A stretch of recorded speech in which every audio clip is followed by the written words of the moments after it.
Bonjour à tous. On dit généralement que ce qui ne nous tue pas nous rend plus forts.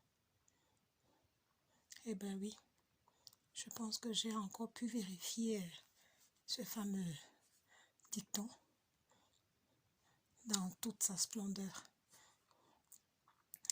Dans la vie, on choisit des métiers que nous aimons, qui parfois nous exposent à des risques, qui exposent nos vies et celles de nos familles. Mais bon, c'est un choix. Nous assumons. Oui, moi je travaille en milieu hospitalier, comme beaucoup le savent, ou peut-être ne le savaient pas, qui par mon message peut-être vont le savoir. Je suis appelée à côtoyer au quotidien des patients, à prendre en charge des patients et à leur apporter ce qu'il faut pour qu'au sortir de nos établissements hospitaliers, qu'ils rentrent chez eux en santé. Et c'est comme ça que, dans ce cadre-là, ou peut-être ailleurs, je ne sais pas, j'ai dû peut-être croiser le chemin, ou alors de Monsieur Coronavirus, qui est entré dans ma vie un de ces matins, je ne sais lequel. Bref, Monsieur Coronavirus a frappé à ma porte et est entré dans ma vie de manière fracassante. Je vous dis simplement fracassante, je pense que le mot est encore vraiment petit au regard de ce par quoi je suis passée. Aujourd'hui, j'arrive à parler. C'est pas encore la grande forme, mais je pense que le plus dur est derrière moi. Parce que quand je regarde ce par quoi je suis passée, ça a été très très laborieux, très très dur. Mais qu'est-ce qu'il faut faire? Il faut se battre, il faut avancer. Parce que quand vous regardez vos enfants, vous vous dites, ils vont faire comment? Donc j'ai dû me battre. J'ai dû me battre. Et avec le concours et la présence de pas mal de personnes qui me sont chères,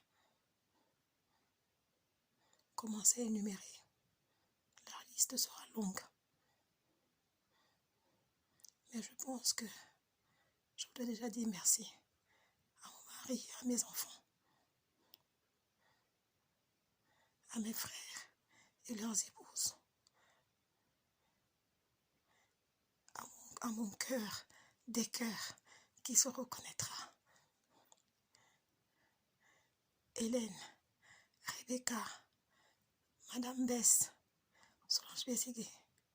Voilà une autre, la Gazelle, qui est également en milieu hospitalier comme moi, du côté de Mulhouse, qui fait face à cette maladie, qui la pauvre après des journées harassantes, c'est de trouver une minute pour venir à mon chevet et prendre des nouvelles, savoir si je suis toujours là.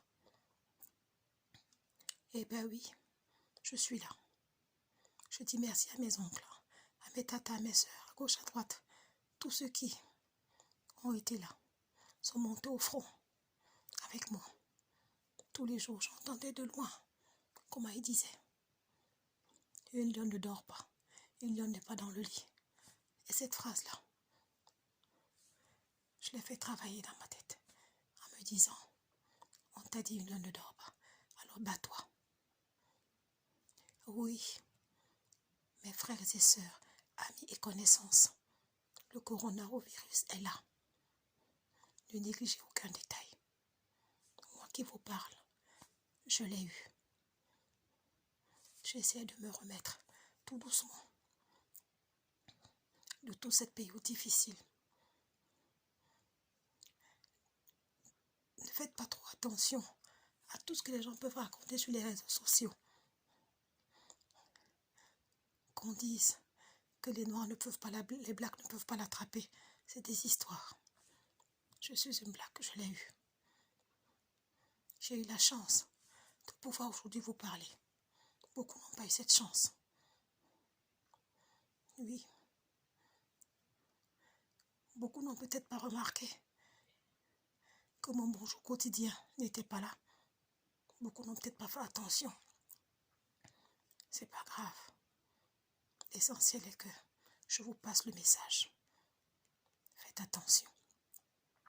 Respectez les consignes d'hygiène. Si on a du confinement, faites-le. Respectez les consignes d'hygiène. Restez chez vous. Parce que nous, qui voyons ces malades, ces patients au quotidien, et une comme moi, qui, je suis passée de patient, comment on va dire ça, de soignante à patiente, je peux vous dire que j'ai vu les deux étapes et je sais de quoi je parle. Respectez les règles et les consignes qu'on donne. Je voudrais m'adresser à mes frères et sœurs du côté de l'Afrique. Ne pensez pas que ça n'arrive qu'aux autres, que c'est pour la diaspora ou pour l'Europe. Ça ne viendra pas chez nous. Non, c'est faux. À partir du moment où on a des gens qui vont et viennent, attendez-vous à voir ça. Et aux dernières nouvelles, vous l'avez déjà sur place. Respectez les consignes. Si on a dit restez chez vous, restez chez vous. Pas besoin de sortir pour aller à des deuils, à des rassemblements qui, excusez-moi, ne vous apporteront pas grand-chose en ce moment, mais qui pourront plutôt vous ramener la maladie et compliquer la vie, compliquer vos vies et celles de vos familles. Respectez. Je suis une malade du coronavirus. Dieu merci, je me remets, mais beaucoup peut-être ne se remettront pas de ça. Ce qui est déjà le cas pour ceux que l'on voit tous les jours. C'est une maladie très virulente qui attaque les voies respiratoires, qui commence par des petits picotements dans la gorge. On a la poitrine qui se compresse. On a parfois les sinus qui peuvent avoir des petits picotements ou des violents maux de tête avec une poussée terrible de la température. Attention. Le confinement, le Doliprane, sont les médicaments basiques que nous avons. Mais elle peut avoir des effets beaucoup plus violents si elle trouve que vous êtes déjà porteur ou porteuse d'autres pathologies. Donc faites attention. Écoutez les consignes. Faites attention aux gens autour de vous. Prenez soin de vous. Ne faites pas n'importe quoi. C'est très compliqué. Cette maladie n'est pas facile, elle n'est pas évidente. Mais je pense que si chacun met du sien, on va y arriver. On va freiner son évolution. Mais il faut déjà accepter qu'elle est là. Ne restez pas dans le déni. Ne restez pas dans... comment je vais dire ça? C'est pour les autres, c'est pas pour nous. Ce discours ne nous fait pas avancer. Ne restez pas dans le déni. J'en suis la preuve vivante. D'autres aussi derrière vous diront. Peut-être que les autres, vous ne les connaissez pas. Mais moi, je me permets de parler. Parce que je sais que beaucoup me connaissent. Je suis Olga Kessler. Beaucoup ne le savent pas, mais cette maladie est là. Prenez soin de vous. Je dis encore merci à tous ceux qui ont été avec moi tous les jours pendant ce combat où j'ai failli laisser ma vie. Honnêtement, battez-vous tous les jours et on y arrivera. C'est la participation de chacun à son niveau. Il n'y a pas de moindre effort qui nous fera avancer.